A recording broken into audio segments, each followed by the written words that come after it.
En 1897, en las remotas crestas del condado de Harlan, Kentucky, 22 mineros del carbón desaparecieron sin dejar rastro.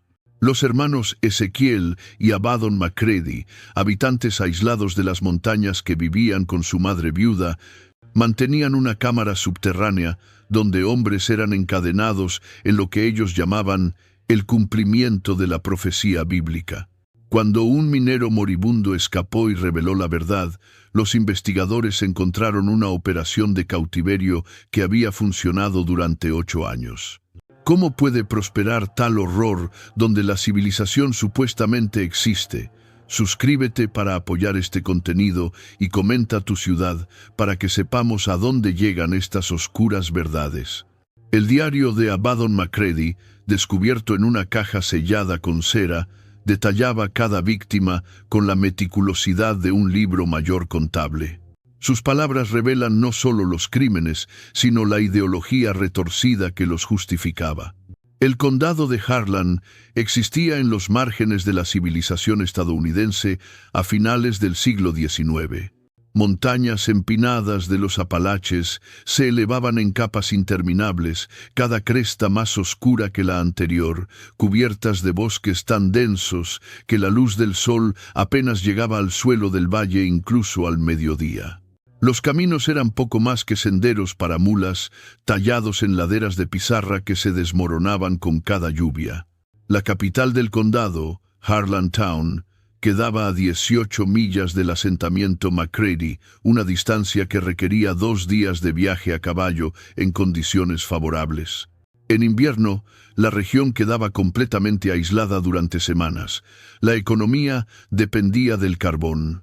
Vetas ricas atravesaban las montañas, atrayendo a hombres desesperados de Virginia, Virginia Occidental y Tennessee. Estos mineros eran trabajadores temporales, hombres sin familia ni conexiones locales, que llegaban con la esperanza de ganar suficiente dinero antes de que las minas los mataran o mutilaran. Las desapariciones eran comunes. Los derrumbes de las minas enterraban a los hombres sin identificar. Los osos y los pumas abundaban. Los hombres se perdían en los bosques y morían de exposición. Cuando un minero no regresaba, sus compañeros asumían que había encontrado trabajo en otro lugar o había sucumbido a los peligros de las montañas. Nadie mantenía registros oficiales.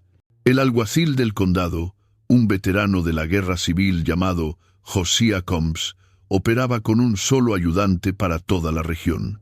Las familias se protegían a sí mismas. La ley era algo que existía en teoría, no en práctica. En este vacío, donde un hombre podía desaparecer y nunca ser encontrado, los hermanos McCready construyeron su imperio de horror. La familia McCready había vivido en esas montañas durante 3 generaciones. El patriarca, Jeremiah McCready, había muerto en 1889 cuando un árbol que estaba talando cayó de manera impredecible y le aplastó el cráneo. Dejó atrás a su esposa, Sarah McCready, y sus 2 hijos, Ezekiel, de 28 años, y Abaddon, de 25. La familia poseía 120 acres de tierra escarpada, una cabaña de troncos de 2 habitaciones y una reputación de piedad religiosa extrema. Jeremiah había sido predicador laico, conocido por sermones apocalípticos que citaban extensamente el Antiguo Testamento. Después de su muerte, la familia se volvió aún más aislada. Un vendedor ambulante llamado Thomas Wickham fue uno de los primeros en notar algo inquietante. En septiembre de 1893, visitó la propiedad McCready vendiendo herramientas y provisiones. Ezekiel McCready, el hermano mayor, salió a recibirlo. Medía casi 2 metros de altura, con hombros anchos de leñador y manos tan grandes que las hachas parecían juguetes en su agarre. Su cabello negro caía hasta los hombros, enmarcando un rostro marcado por la viruela. Lo que más inquietó a Wickham fueron los ojos de Ezekiel, penetrantes, negros, con una paciencia que recordaba a la de un depredador esperando el momento preciso. Ezequiel compró cadenas pesadas, candados de hierro fundido, sedantes de patente que contenían láudano y cal viva en cantidades suficientes para preservar ganado. Cuando Wickham preguntó para qué necesitaba tanto material, Ezequiel explicó que estaban construyendo un sótano de raíces expandido para almacenar carne y proteger sus provisiones de los animales. La explicación era plausible. Wickham anotó en su diario que los hermanos pagaron en monedas de oro, una rareza dada su aparente pobreza. Abadón, el hermano menor, permaneció en la puerta de la cabaña durante toda la transacción, observando en silencio. Era más delgado que Ezequiel, con cabello prematuramente gris y piel tan pálida que parecía translúcida. Nunca habló, nunca sonrió. Simplemente observaba con una intensidad que hizo que Wickham acelerara su partida. Los vecinos más cercanos, la familia Dawson, vivían a 3 millas de distancia. Notaron que las ventanas de la cabaña McCready permanecían cerradas incluso en verano. Se veía humo saliendo de la chimenea a todas horas, algo inusual dado el calor del verano en Kentucky. Cuando Henry Dawson visitó en 1894 para pedir prestado un hacha, Sarah McCready lo recibió en el porche, pero no lo invitó a entrar. Detrás de ella, Dawson vislumbró el interior de la cabaña, oscuro, con cortinas pesadas bloqueando toda la luz natural y el fuerte olor a hierbas medicinales y algo más desagradable que no pudo identificar.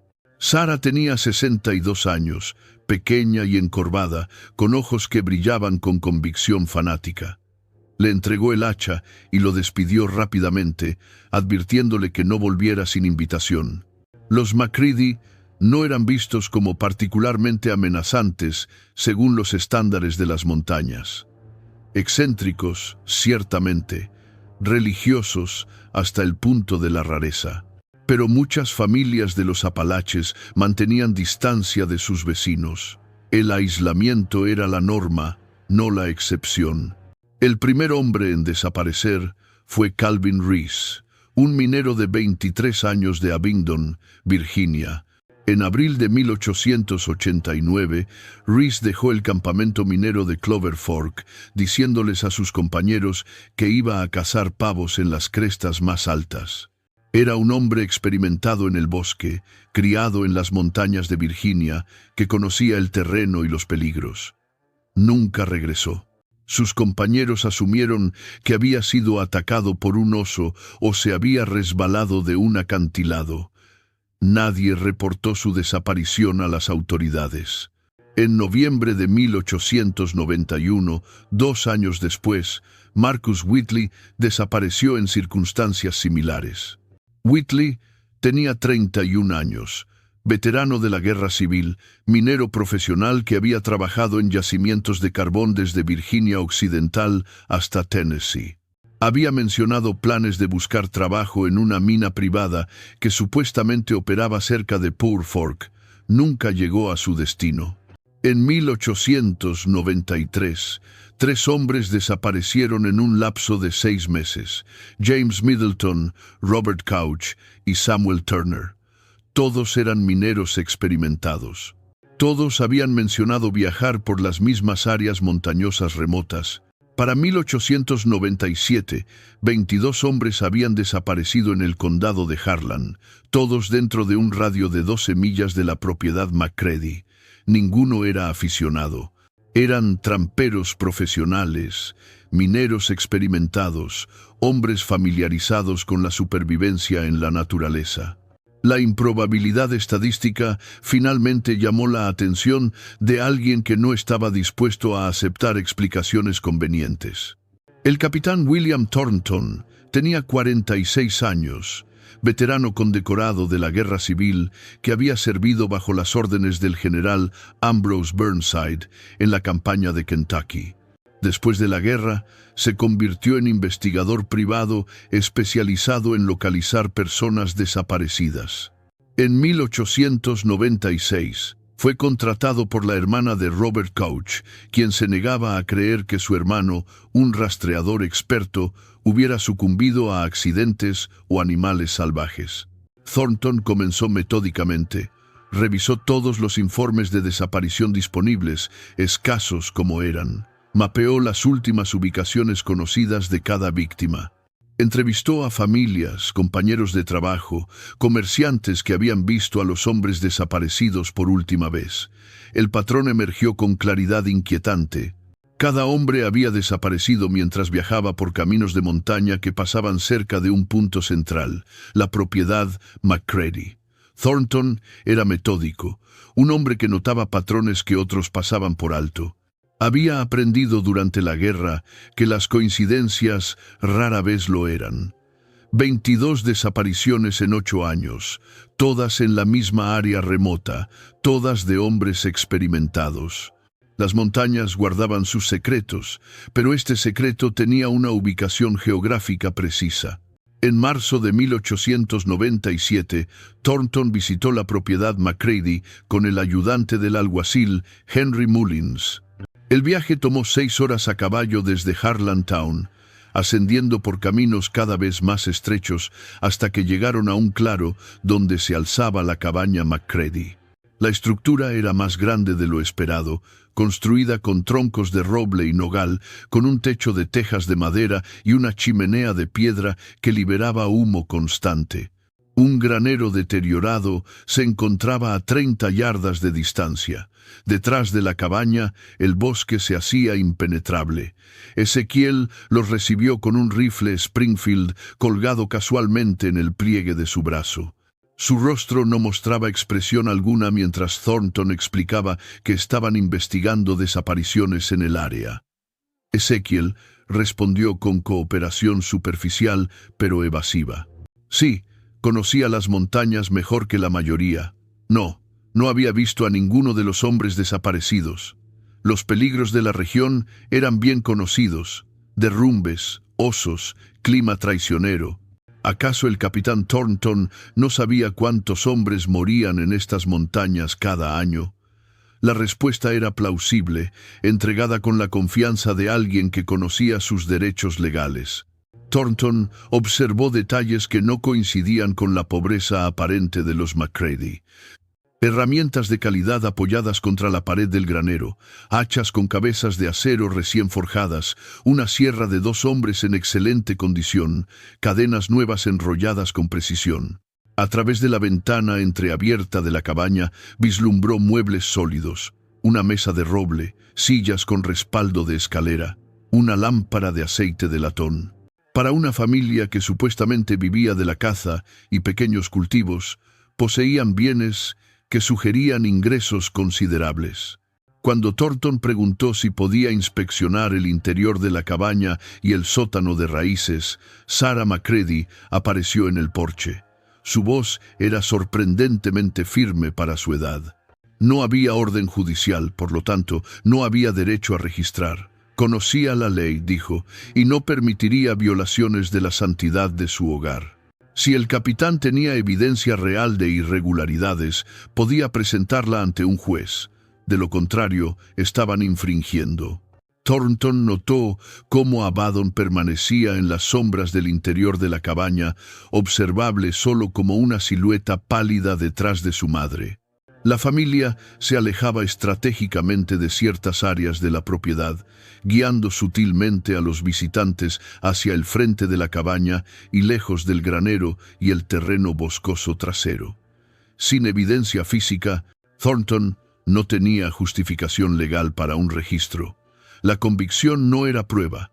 Se retiró, pero mantuvo vigilancia intermitente sobre la propiedad durante los meses siguientes. No ocurrió nada. Ninguna nueva desaparición, ningún comportamiento sospechoso observable. Para 1898, 4 años después de su investigación inicial, Thornton había casi abandonado el caso. Las familias de las víctimas no podían pagar más su trabajo. El alguacil Combs había perdido interés. Las montañas parecían haber dejado de reclamar víctimas. Entonces desapareció Daniel Ashford. Ashford era diferente a las víctimas anteriores. No era un minero temporal sin conexiones. Era el hijo de un rico comerciante de madera de Lexington, Kentucky, un hombre de 34 años con educación universitaria que había venido a las montañas para inspeccionar operaciones madereras. Llevaba un reloj de bolsillo de oro con su nombre grabado. Mantenía correspondencia regular con su padre. Cuando no llegaron cartas durante 3 semanas en julio de 1898, su padre contrató detectives y presionó a las autoridades estatales. Ashford había sido visto por última vez en un almacén general cerca de Poor Fork, preguntando direcciones hacia operaciones madereras en las crestas superiores. El dueño de la tienda recordó haberle indicado un camino que pasaba por la propiedad McCready. Esta vez, cuando Thornton volvió a investigar, traía autoridad legal. El gobernador de Kentucky, presionado por la familia Ashford, había ordenado una investigación completa. En septiembre de 1898, Thornton regresó a la propiedad con una orden judicial, 6 ayudantes del alguacil armados y un sentimiento de vindicación que había estado construyendo durante 2 años. Pero la evidencia decisiva no vino de la orden judicial. Vino de un testigo que apareció justo cuando Thornton estaba organizando la incursión. Un hombre llamado Peter Gaines, minero de 29 años, llegó tambaleándose a Harlan Town el 10 de septiembre de 1898. Pesaba quizás 90 libras, su cuerpo consumido por la inanición y la enfermedad. Sus muñecas mostraban cicatrices profundas donde los grilletes habían cortado hasta el hueso. Heridas infectadas cubrían su espalda. Apenas podía hablar, pero las palabras que susurró al doctor Marcus Henderson eran claras. Había estado cautivo en un sótano subterráneo en la propiedad McCready durante 16 meses. Había otros con él, o los había habido. Algunos habían muerto.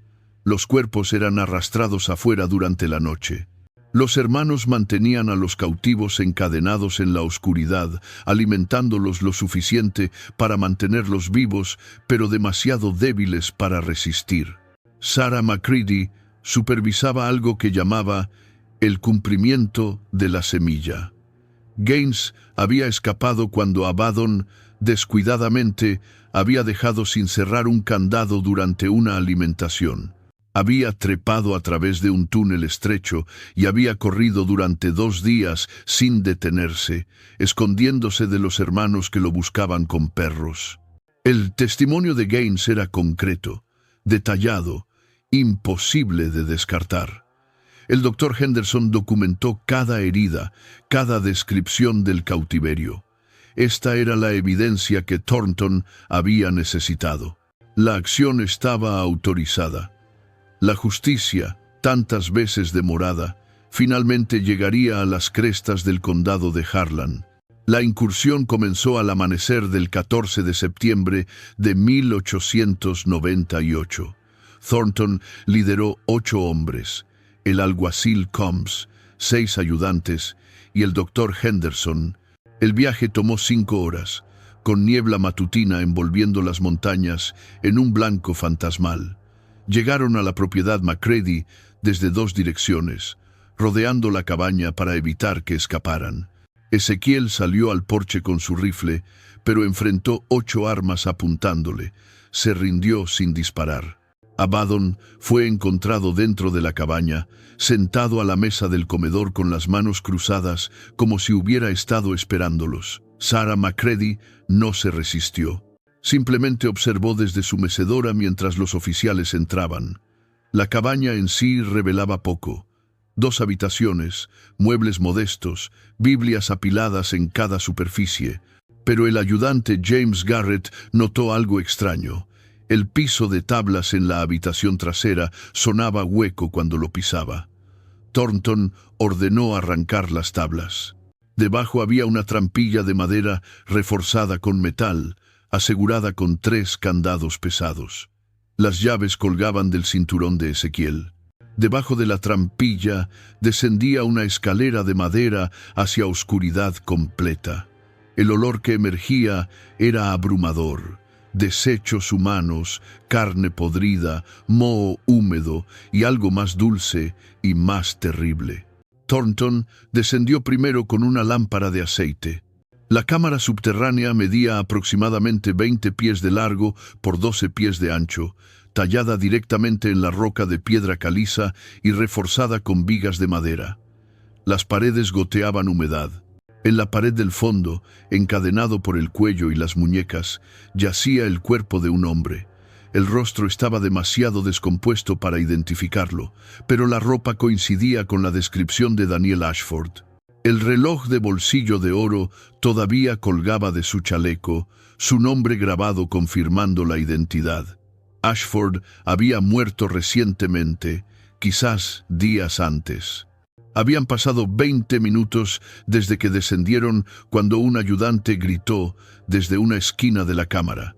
Había encontrado un baúl de madera empujado contra la pared de piedra. Dentro, efectos personales de las víctimas. Relojes de bolsillo, 6 en total, gafas con monturas de metal, tarjetas de visita con nombres grabados, un anillo de bodas de oro con una inscripción. Para Calvin, eternamente, Eleanor. Era el anillo de Calvin Reese, la primera víctima de 1889. Los hermanos habían guardado trofeos. Entonces encontraron el tercer descubrimiento, el que incluso hombres endurecidos por la guerra no pudieron presenciar sin apartar la mirada. En una alcoba tallada en la roca trasera, envueltos en tela de arpillera y preservados en cal viva, yacían los restos de 3 bebés. Los huesos eran pequeños, frágiles, inequívocamente humanos. El doctor Henderson estimó que ninguno había vivido más de algunos meses, nacidos en cautiverio, muertos en cautiverio, sus cuerpos tratados con el cuidado grotesco de reliquias sagradas. El ayudante George Preston, veterano de Shiloh que había visto hospitales de campaña llenos de hombres mutilados, vomitó violentamente. Thornton se quedó inmóvil, sosteniendo la lámpara con mano temblorosa. En 30 años de servicio militar e investigación, nunca había presenciado mal de tal magnitud, pero su trabajo no había terminado. La cámara contenía más secretos. En la pared opuesta, parcialmente ocultos por sombras, encontraron otros cuerpos enterrados superficialmente en el piso de tierra, cubiertos apenas con capas de cal. Excavaron durante horas, descubriendo restos que el doctor Henderson estimó pertenecían a entre 14 y 18 individuos diferentes. La descomposición hacía imposible identificaciones precisas, pero objetos personales sugerían correspondencia con la lista de desaparecidos de Thornton. La confesión vino no de palabras habladas, sino de documentación escrita. En un baúl separado, sellado con cera como si fuera sagrado, encontraron el diario de Abaddon McCready. El registro abarcaba 8 años. Comenzando en abril de 1889 con la llegada de Calvin Reese. La caligrafía era meticulosa, cada entrada fechada con precisión. Abaddon había documentado todo. Los nombres de las víctimas, cómo fueron atraídas a la propiedad con promesas de trabajo o indicaciones falsas, cómo las drogaban con láudano mezclado en whisky o agua, cómo despertaban encadenadas en la oscuridad subterránea. La ideología que sustentaba los crímenes se exponía con claridad perturbadora. Sarah McCready había convencido a sus hijos de que su familia descendía del linaje de los antiguos reyes de Israel, específicamente de la tribu de Judá. Creía que la sangre de su familia era sagrada, elegida por Dios para un propósito divino que debía cumplirse antes del fin del mundo. La interpretación de las Escrituras era idiosincrásica, pero internamente consistente. Citaba Génesis 19, la historia de las hijas de Lot preservando el linaje de su padre después de la destrucción de Sodoma. Citaba Levítico 18 selectivamente, argumentando que las prohibiciones sobre el incesto se aplicaban solo a pueblos impuros, no a linajes elegidos. Citaba Apocalipsis, creyendo que su familia debía producir descendientes puros, que serían testigos del regreso de Cristo. El horror central del plan se explicaba en las propias palabras de Abadón. Madre enseñó que yo debía unirme con ella para mantener la pureza de la sangre. Ezequiel también cumplió este deber sagrado. Los extraños traídos aquí proporcionarían trabajo y, si era necesario, semilla adicional bajo la supervisión de madre, aunque esta semilla era secundaria. Solo la unión de sangre pura cuenta ante Dios. Los hermanos habían obedecido sin cuestionamiento. Sara había controlado cada aspecto de la operación, dictando quién sería capturado, cuándo, cómo. Los hombres eran mantenidos cautivos primero como trabajadores forzados, explotados para trabajo agrícola y minería de carbón en la propiedad. Cuando ya no podían trabajar debido a lesiones o enfermedades, algunos eran utilizados en lo que Sara llamaba el cumplimiento de la semilla, forzados a relaciones con ella bajo supervisión de los hermanos, en un intento de producir descendientes adicionales. La mayoría de estos embarazos fracasaban o resultaban en bebés que morían poco después del nacimiento debido a desnutrición o enfermedad. Los 3 bebés preservados habían nacido de las uniones incestuosas entre Sara y sus hijos. Todos habían muerto en la infancia por causas que Abadón describía como la voluntad de Dios. Los cuerpos eran preservados porque Sara creía que resucitarían durante el juicio final. Cuando los cautivos morían, sus cuerpos eran enterrados en la cámara o, en algunos casos, arrastrados a barrancos remotos. Los efectos personales eran guardados como recordatorios del sacrificio que estas almas habían hecho al servir al propósito divino. Abadón no mostraba remordimiento. Cada entrada del diario reflejaba convicción absoluta. Describía las súplicas y llantos de las víctimas con indiferencia clínica, como un granjero anotando el comportamiento del ganado. Describía las muertes con frases como «su propósito fue cumplido y devuelto al Señor». La manipulación psicológica que Sara había ejercido sobre sus hijos era total. Habían sido criados en aislamiento completo, educados solo en interpretaciones bíblicas seleccionadas, convencidos desde la infancia de que eran especiales, elegidos, obligados a mantener secretos sagrados. No conocían otra realidad. El mundo exterior era corrupto, su familia era pura, obedecer a madre era obedecer a Dios. El juicio comenzó el 14 de marzo de 1899 en el Tribunal del Circuito del Condado de Harlan. Ezequiel y Abadón McCready enfrentaron 22 cargos de asesinato en primer grado, múltiples cargos de secuestro y cargos de incesto.